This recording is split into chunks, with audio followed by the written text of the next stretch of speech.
sorry, we're bumping around, trying to get this thing situated today, and it's not being helpful. Yep, and it's gonna tip on me. Let's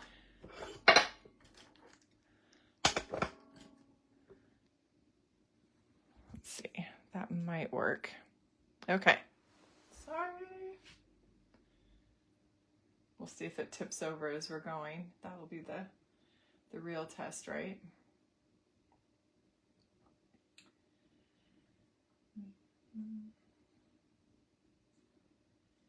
Let's see, this is what I want. Can't remember the last time what I needed to do. Oh, there we go. No.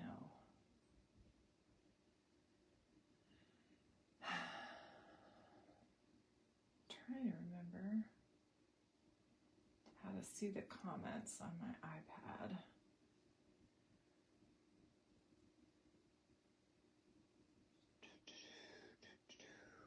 No.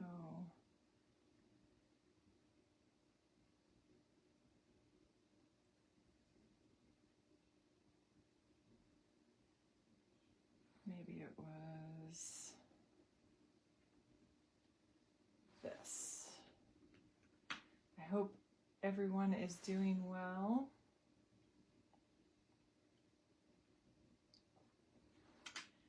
And that you had a beautiful, wonderful weekend.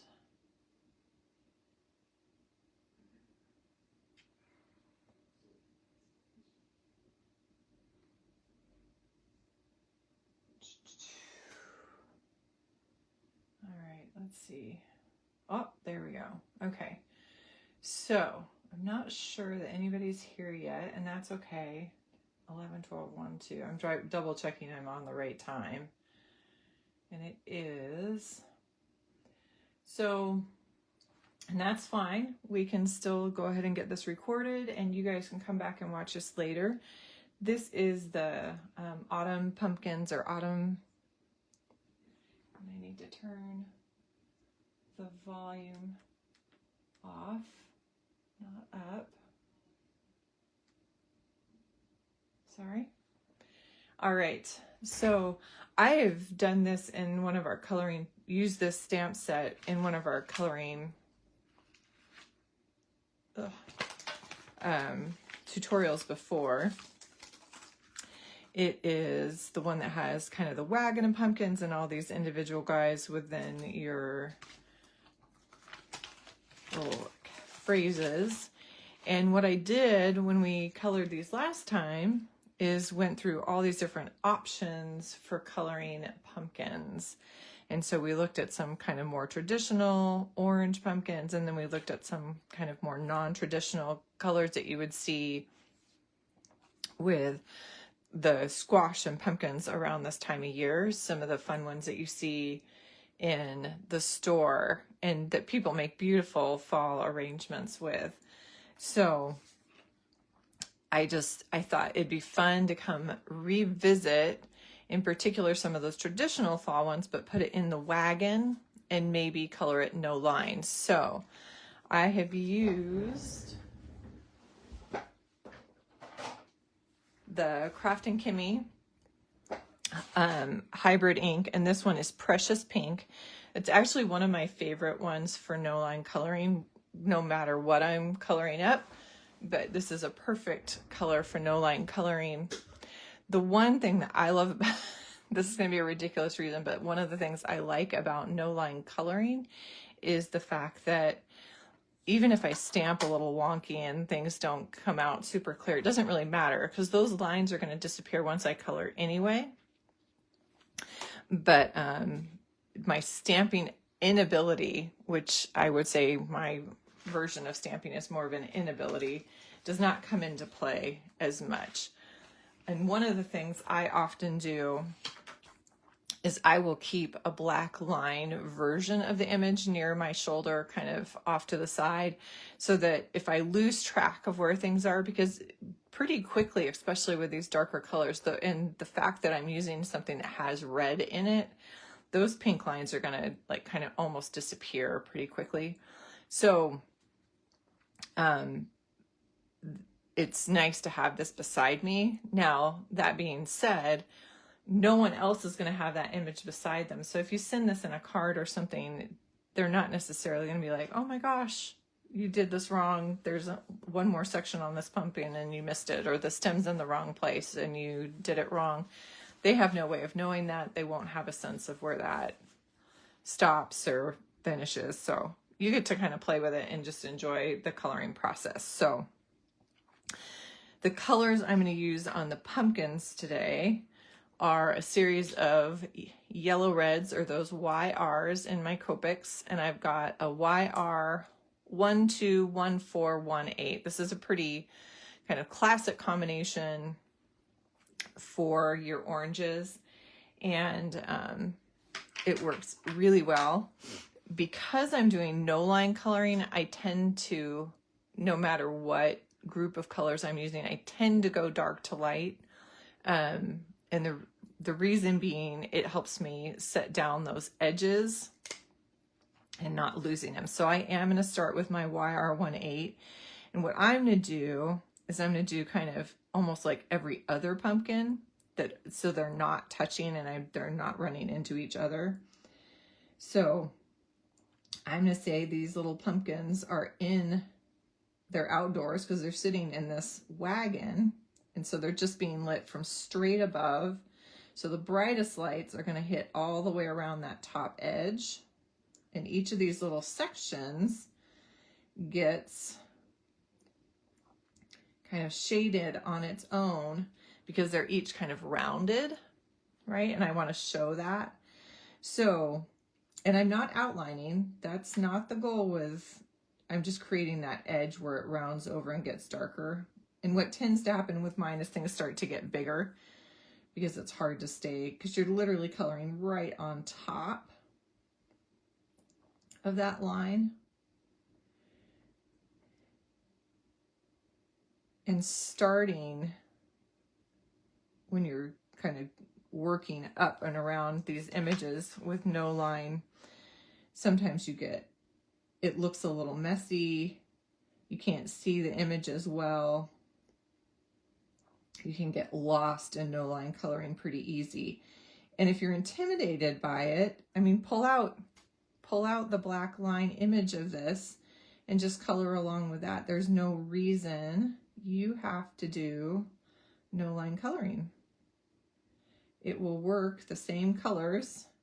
It looks considerably different, but it'll work exactly the same as what we're doing. So I've started on 3 of the pumpkins. It goes right up and over those pink lines. Hey, Patty. No, you go have fun. Enjoy. I hope you're doing a fun movie. YR14 is next. So I start right on top of the YR18 and pull into that space. So that's actually going to kind of blend it as I go.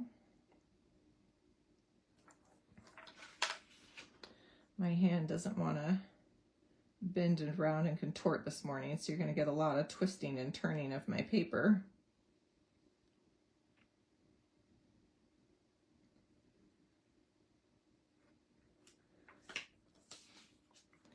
And you can see I haven't done, I'm going to hit these little back spots, and I didn't do that one very well, but this marker has a little bit of a fuzzy off the top tip. This nib probably needs to be replaced. I'll show you here in a second what I'm talking about, because it's going to give me a few challenges here.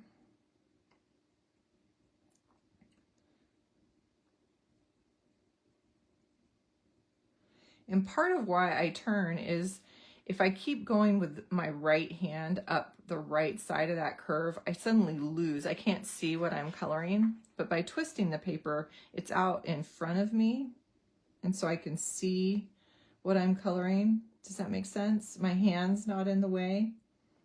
And so even if my hand will flick in that direction, sometimes you need to turn your paper so you can actually see what you're doing. And especially with no line coloring,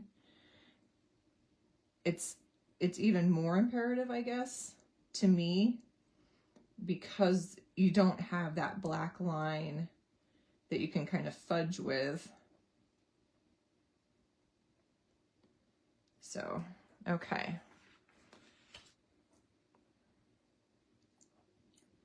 And I'll show you. Actually, I said I was going to show you, and I will. This poor little marker needs a little nib replacement here. So this marker has a little fuzzy coming off the tip right here. I can wiggle it. And that, of course, is laying ink down out beyond the marker tip. So it's making a little bit of a mess. Hello, Florence.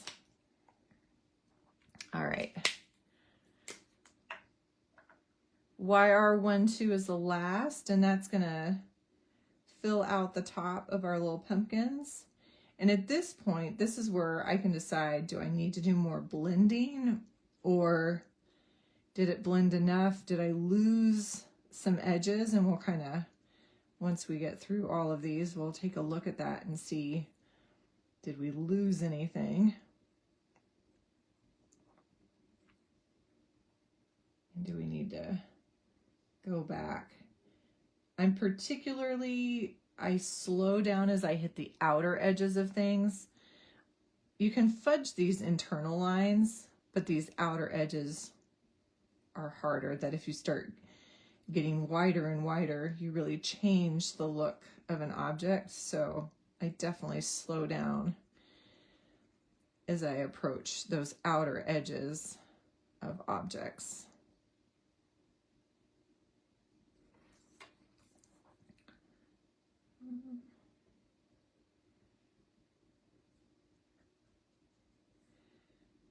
John and I were up in our northern kind of work home in Barrow, Alaska for the last 6 weeks.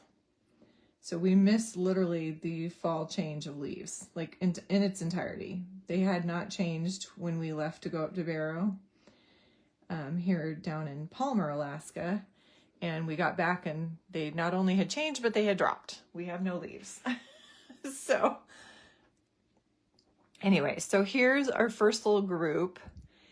And I have a couple options. I can go back in and try to redefine some of those edges, but they show just enough. And this is more realistic. If you were attempting to get closer to like a photorealism, we've taken the black lines out and we see those edges. We can see where it rounds over and curves back in, but it's much fainter. And so that creates the illusion of it being a little more realistic.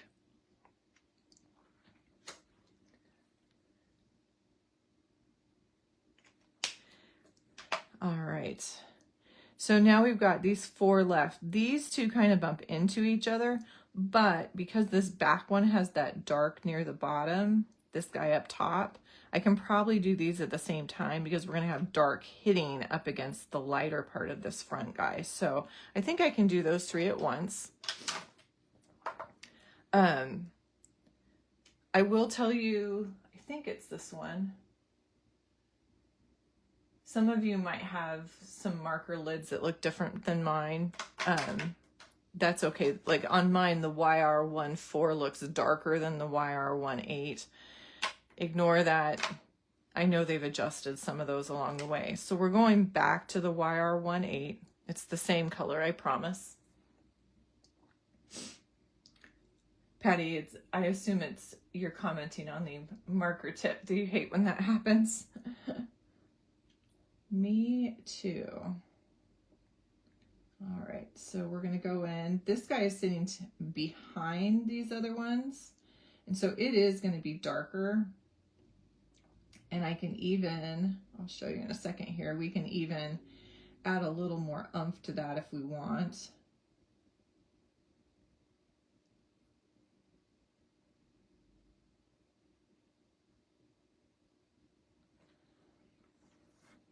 He's just going to be darker in general. And then this guy, same thing, kind of comes from the bottom and curves around the sections again.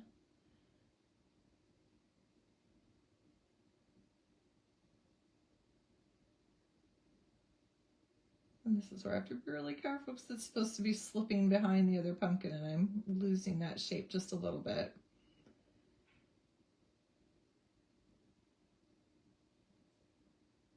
Okay.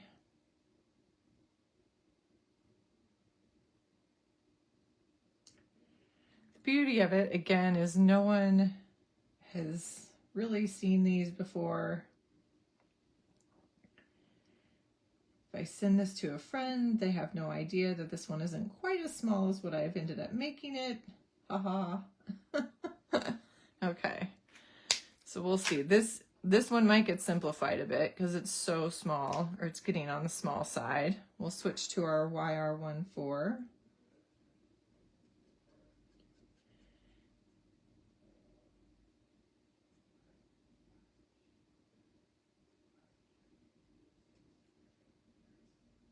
And again, I just start on that darker color and pull up into the white area. If I need to, I can kind of circle a little bit right along the edge of that YR18 to soften that edge. And I don't always blend everything so that it's perfectly smooth. There will be times where I leave a little bit of that painterly kind of brush stroke showing, but that is very much a personal choice. You get to make those decisions.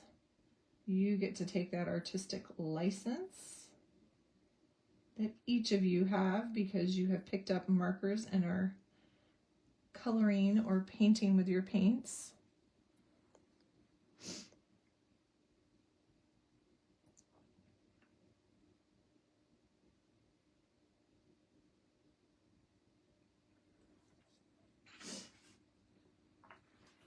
Have a good one, Patty, if you're still there.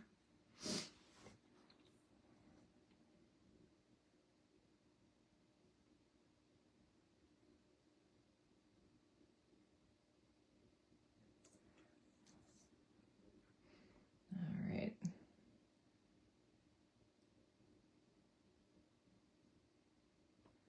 And this little guy, let's see. We've got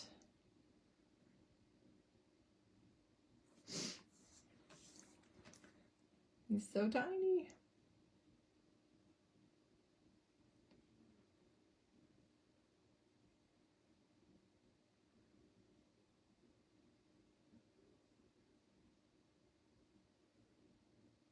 That'll work. There might be one more little section in this top part, and I'm just going to say no. And in fact, I am going to go ahead and, this is that YR12. Is that right? Yes.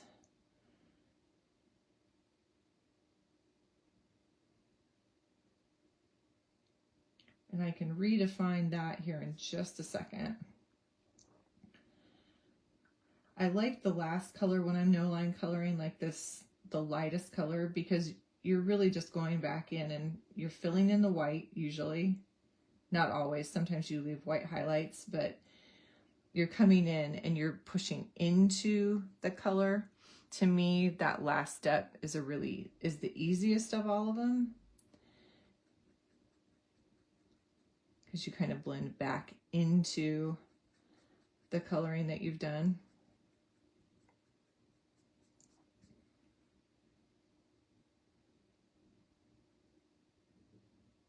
All right.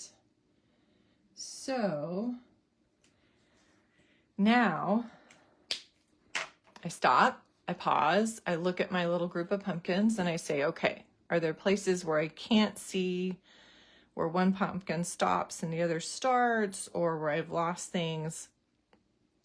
You could add either a little bit of gray or a contrasting color into these, kind of that blue, like a BV, to push some of these back further if you want.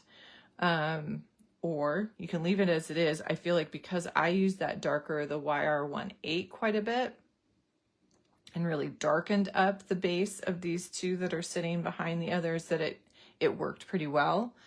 So I think I'm going to leave it as is. I'm going to use two colors on the stems. I've got a E31 and an E35. And these guys, because they're so small, I'm doing very little, barely good doing any detail. But I'm going to fill them in with E31, except for that one. All these others are going to get E31. And then with the E35,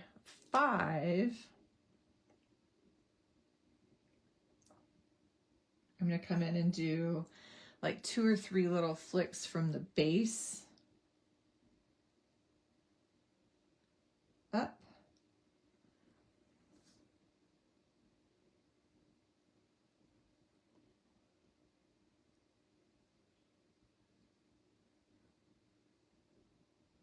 And you could even do from the top down, but these are so tiny, I kind of pick a direction and go with it. And then this little guy, it's like it's been broken off, but he's got a little stem in there, so we're gonna just tuck that in.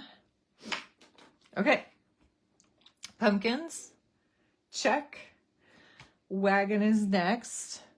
So, a couple ways you can do this. You can go dark to light.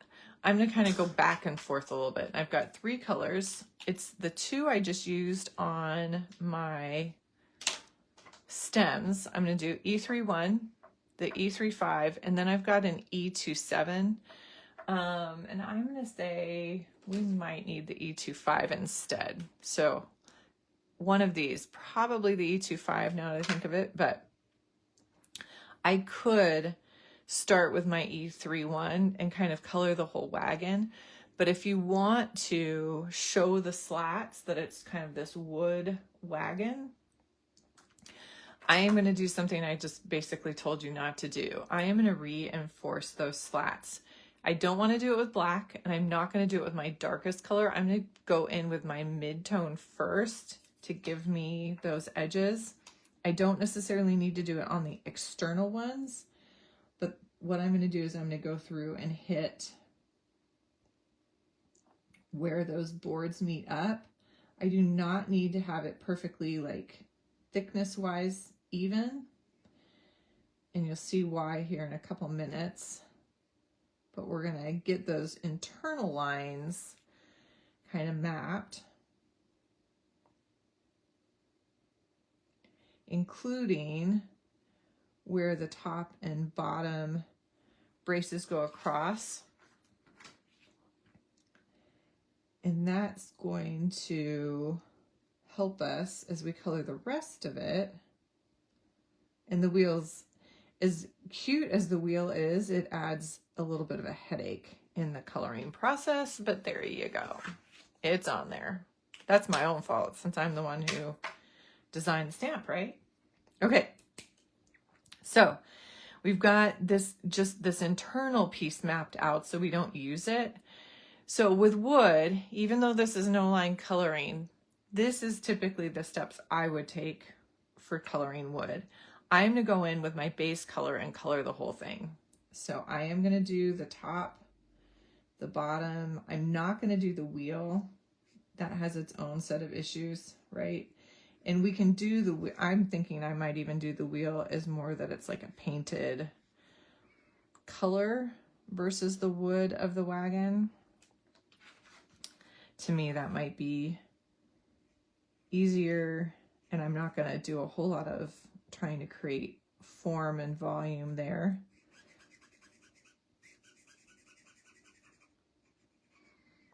And with something this size, I could even open that other end and use the chisel or the medium broad nib to color this in.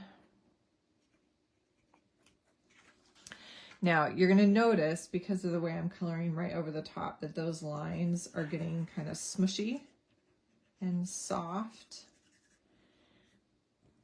with the E35, and that is just fine.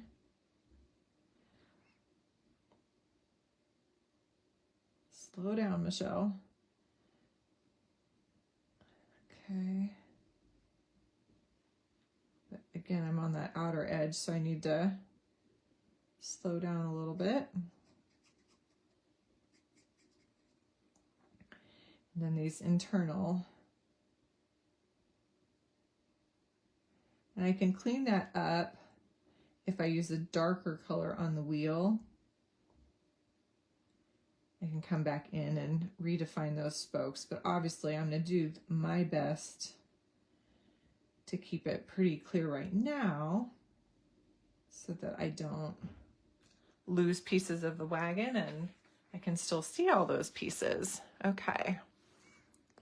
Now, oh, there we go. That might help a little bit on you guys. And I will try to desperately stay in scene. Okay, so step 2 is adding that wood grain. And this is where speed is actually a little more important, because if I do my controlled, kind of slow controlled lines, a lot of times it's just going to look like striping. So it is a little bit important, or a little more vital, that you get your speed up a little bit, and you're going to go both directions. And I want it, my hand is going to move more easily horizontally, and so I am going to keep turning so I can move horizontally across these boards. But my goal is that I'm putting in the texture or the wood grain, and my marker is kind of skittering, I guess is a good word for it, across the page. And they have some curves to them. They're not completely straight. I just bumped into the wheel, but that's okay. And because it's coming out from under that board at the top, we can have a little more thickness up there. You can do the same thing as it tucks into that bottom. It can have a little more. And this is the fun part too. You get to decide how much definition at those edges of the board you want. And you can always add more. If you can't take it out, you can, but it's really, really hard. I don't recommend it. But add a little bit, step away, decide if you want more. But a lot of this, I'm barely touching the page. It's truly just the very tip. And that's why it's sometimes like the line kind of jumps. It shows and then it doesn't show. But to me, that ends up looking way more like actual wood grain than if I was doing these lines that automatically went all the way from top to bottom. Okay. So that's the start. And I can see kind of in general where the boards end. You can define that more by adding a third layer of color. It's kind of up to you. I might add a tiny, tiny bit of the E25. I'm definitely going to start with E25 because I think the E27 is going to be too dark. And I'm not going to go over the boards all the way, but I'm going to add just a few little tiny places with the E25 and some of these deeper lines, and also right where the boards start and finish. And the fact is, at this point, I'm not 100% sure where that's happening, but I'm kind of guessing where it looks like they are. But again, no one is going to sit and compare this to the actual stamp or to my black line image. And the E25 is plenty dark enough. So that is what I've got. Now, final step for me with wood, if I feel like I missed a little in here that needs a little.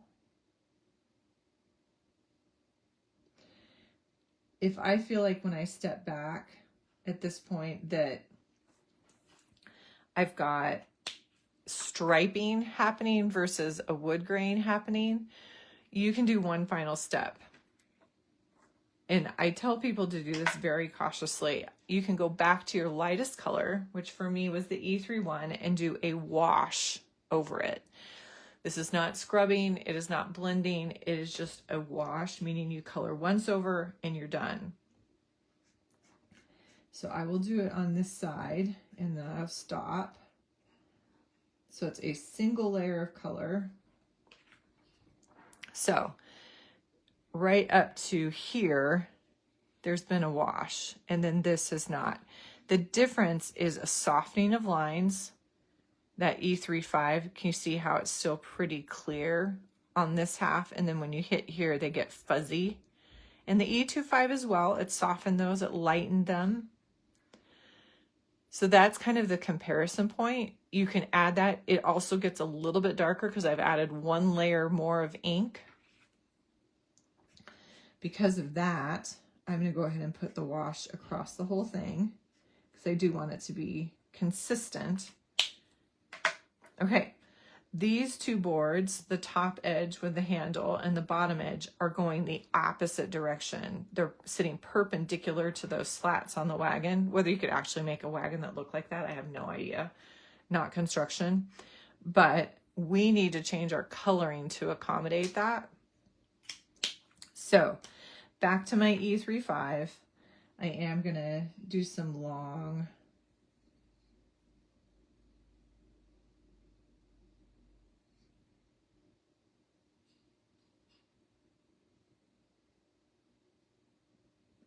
and I'm going to do one thing on those pumpkins here in just a second because those edges are a little funky. So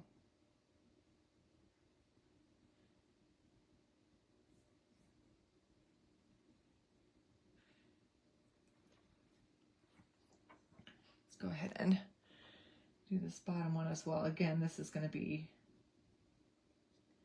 particularly annoying where the wheel kind of breaks in, but there you go. Another reason to make that wheel kind of a darker solid color versus trying to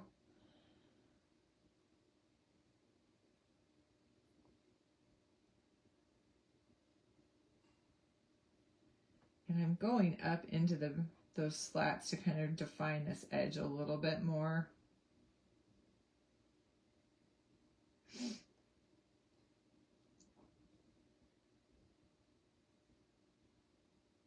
There we go. That makes me happy. Okay. But these long ones in particular are a little bit harder to keep them looking not as stripes, but more like wood grain. So this is, I'm definitely going to do my wash with my lighter color. I did not add any of that darker E25 on this one, on these guys.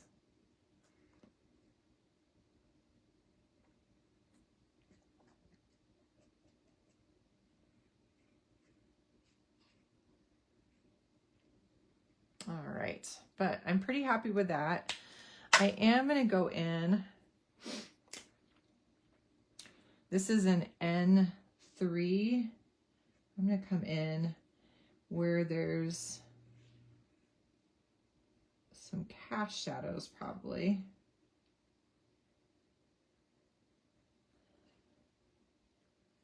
I'm going a little further down where the boards meet up, but adding that cast shadow coming down below is going to help kind of define that space a little bit.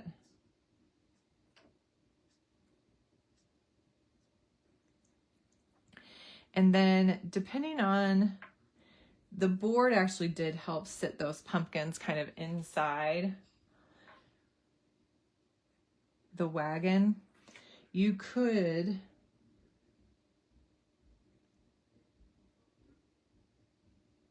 push those inside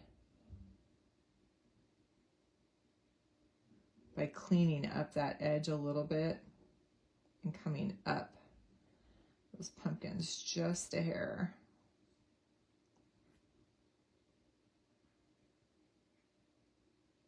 So this I'm actually doing on the pumpkins, coming up.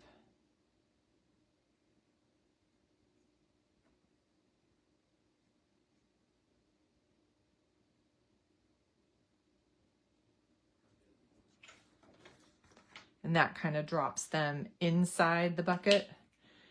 For some reason, this kind of definitely bleached that guy out. So let's,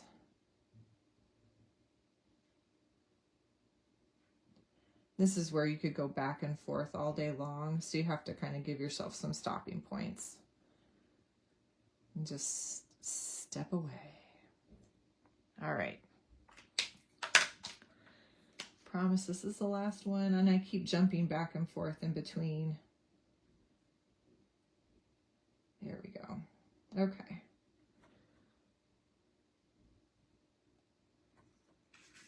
So that sits my pumpkins a little more firmly inside the wagon, I feel like, which makes me happy. And then we've got the wheel, and then if we want to try to do a little bit of a background. So, thanks, Debbie. All right, so the wheel, I'm going to say it is a painted wheel, and it's a darker painted wheel. So let's, what do we like for that? Do we like a blue? Something really dark? So what if I use, I'm going to use a B37, and part of that is that some of these little spots, it's going to cover that up. I have to go really careful. So like this top edge, again, because I'm right, so my marker is pointing out to the left. As I'm doing that edge, I want it to the left of my hand so I can see it. So when I do the interior side, I'll have to flip it around because see now the line again, this interior side is to the left of my hand so I can see it.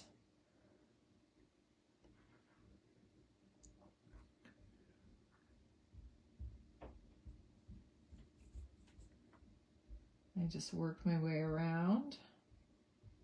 And we can add a tiny bit of kind of form in here. We'll do that here in a second. All right, let's see. Interior. Obviously, we still have the spokes to do as well.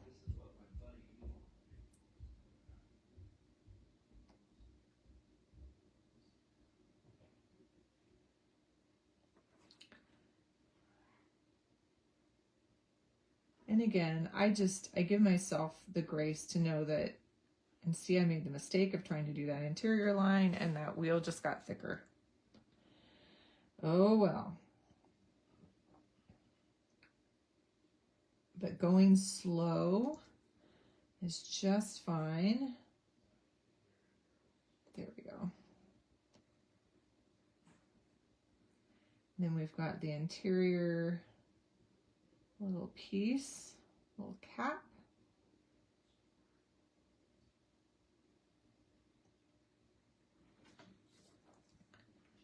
And we have the spokes.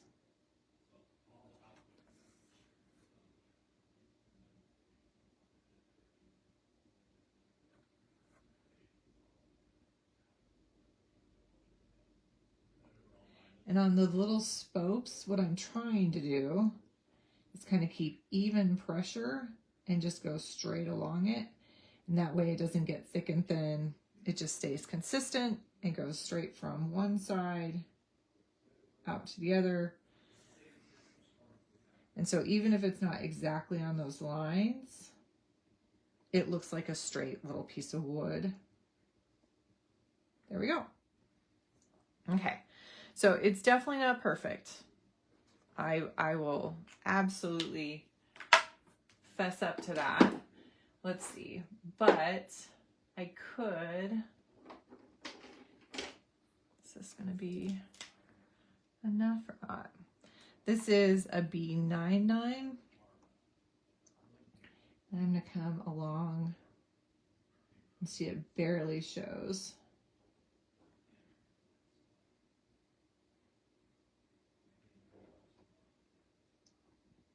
It shows, but it's not very much. Bottom.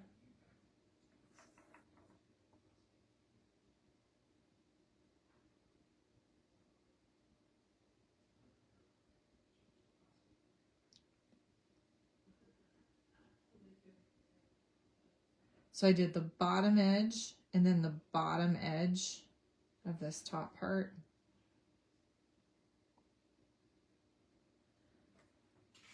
All right, so it's a painted wheel. It's a little more solid. I'm totally okay with that. What we could do though to finish off the image is add a little bit of background just to finish it up. And I think what we'll do, I didn't plan this ahead of time, haha. Like that. No.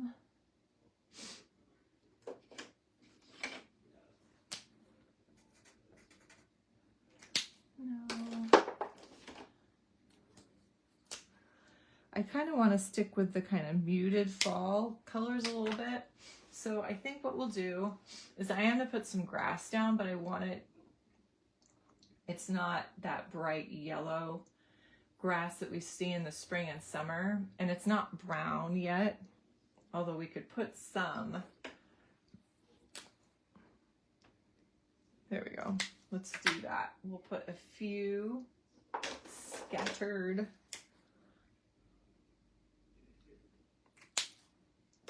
It's not quite bright enough. What about this?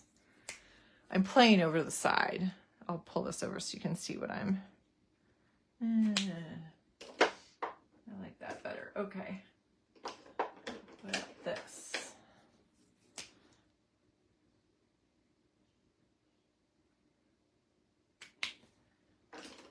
I'm not really liking either of those. This was better. Okay. So I've got two greens that you may or may not have in your collection that I'm going to use. A G94 and a 99. If you do not have these, you could lay down a layer of gray first. So like I could take that N3 and color the whole grass area first and then do some brighter greens on top of it. And that would get you there if you do not have the G9s. And then YR24 and YR27. All right. So, and let's see, do I have? Yes. I just stamped these the other day. So I'm going to cut off the other pumpkins because they at this point are distracting. Use that for something else. There we go. Okay. So now we have a little more defined space. So I am going to pretend that there's a few random leaves on the ground. Now, if you're worried about like sky versus, you could go ahead with a pencil and very, very lightly give yourself kind of a meandering line in the background of where that horizon hits. I might even do mine even a little bit higher up today. somewhere. It's kind of awkward, isn't it? Right around the handle. Let's not do that. We'll leave it here. We'll leave it down here, which doesn't totally make sense, but might make a little more sense for our image. So I'm going to give myself a super, super light pencil line. Because my ground colors are fairly dark, it's not going to matter. If you had lighter ones, you don't want to bump your light markers up against that pencil bit. With my YR24 and my YR27, I'm going to come in and put a couple little spots where we have leaves, right? They have fallen on the ground.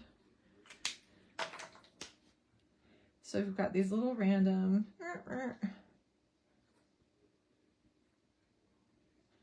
piles of leaves or little individual leaves here and there.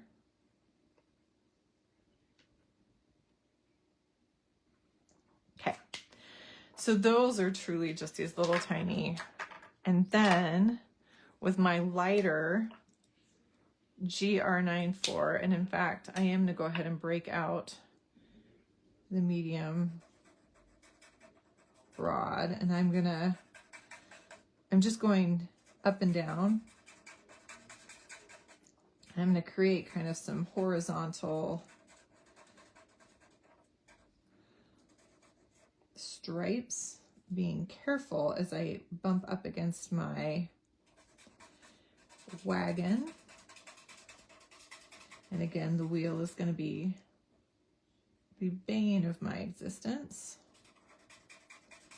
on this particular image, just because it adds a challenge of getting around it and doing it in a way so it doesn't look like you've like slowed down and painfully gone around a wagon wheel, which is what we've done, right? But what I want to point out is that I have purposely left the texture, and so by going up and down, it's hopefully creating that texture of grass, and it's not solid, it's not smooth at all. Again, very purposeful on my part. I want it to be uneven. Where the overlap happens, you end up with some darker spots. I'm trying to not leave white behind, but it's easy to go back and add little zigzags here and there because it only adds to the texture I've created, which is exactly what I want to have happen.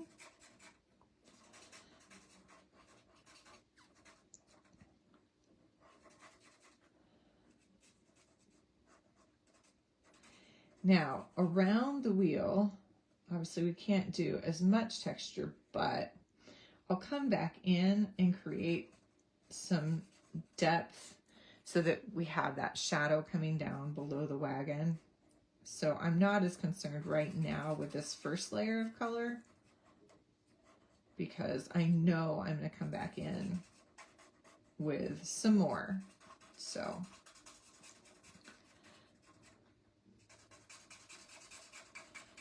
and the fun part about grass or coloring a background with a textured base like this is that you don't have to do it like all across. You don't have to worry about it being smooth, which people get worried because when you have a big sky area and you're trying to keep it this nice even blue and not have like the watermarks or the overlap marks, that gets frustrating to try to do big areas. With this, I want it to show that texture, so it's like, nope, I can go back and forth, and it doesn't need to be even, and I like it when it's not even, so it makes it so much easier and so much more fun to color to me.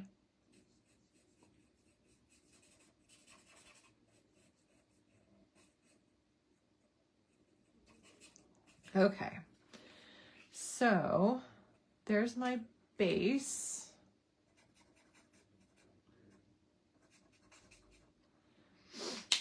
And then I'm going to use a tiny bit of the G99.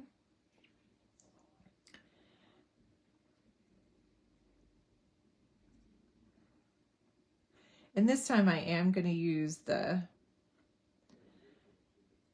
brush nib more up on the tip and kind of go in and break this up even further by adding just little up and downs, little clumps. And you could do that with the broad nib. I just feel like I like the look of it with the brush nib a little bit better sometimes. And I've done it both ways, so there's certainly not a wrong or right.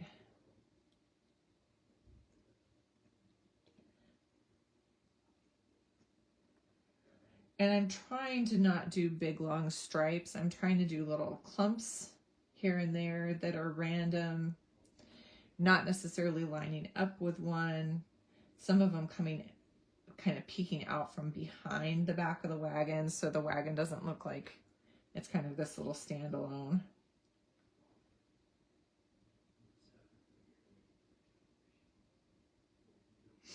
Okay, so the next question is how to do kind of a base shadow underneath the wagon.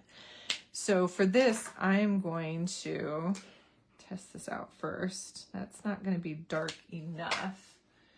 So I'm going to come back.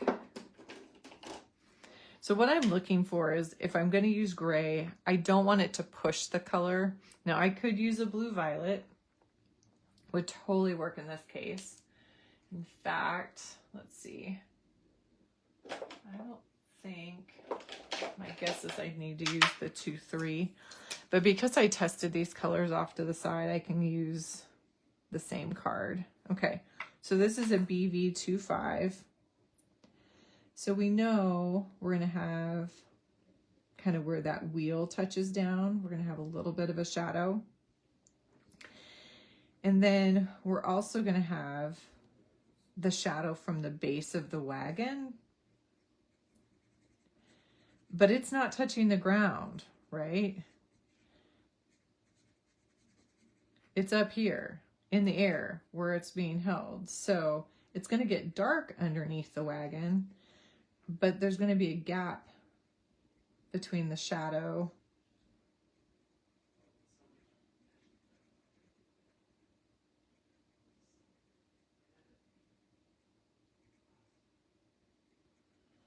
and it's kind of mushy because it's on grass.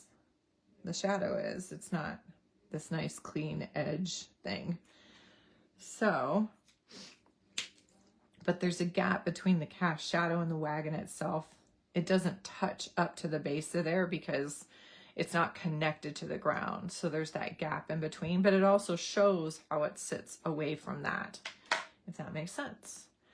I can soften that by going back with my G9-4 and softening around the edges. I'm actually pretty content with that. What I do want to do is come back and brighten up some of the leaves because I feel like I lost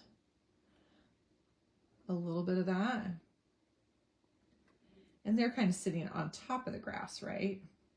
I wanted to get them in there first so I didn't lose them entirely, but I think I want to reinforce a few of those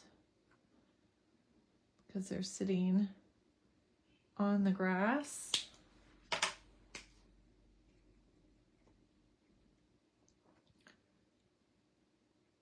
And last but not least, some sky. I don't know if I've got a BG 000 that's filled up, but I could do a B 000. Do we like that color for the sky today? I think we do. So it's not a BG 000 day, it's a B 000. And I am going to use the broad because for me, filling in a sky, first of all, a juicy marker is key here. This guy can feel as soon as I started across the page. I've got plenty of ink in here. I am going to do circles, but that for me gets a little bit more even coverage.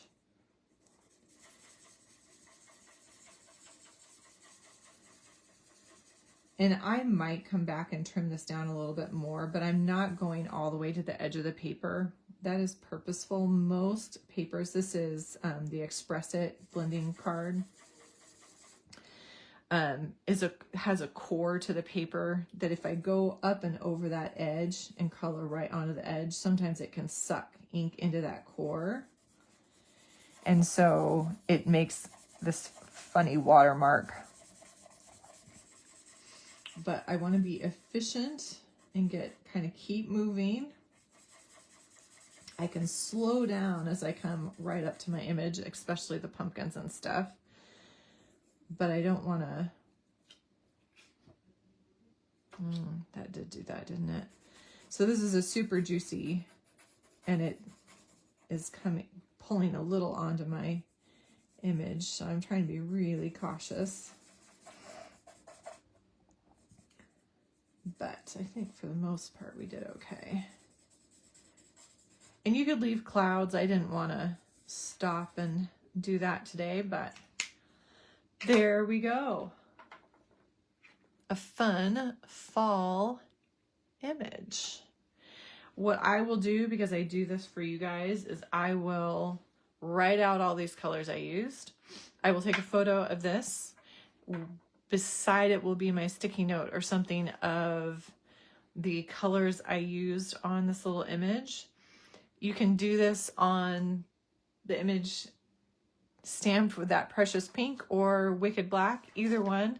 And those same colors, you'll get a very similar effect. The black line obviously will make it look different, but it will still work. You don't have to change anything if you want to do your inking in black and have those more defined edges.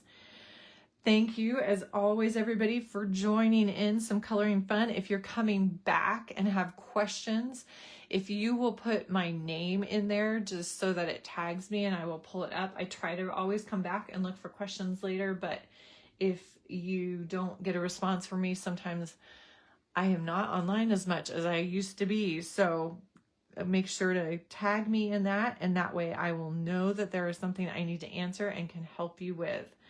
Anyways, thank you for stopping by anytime you do, and you guys have a happy, colorful day.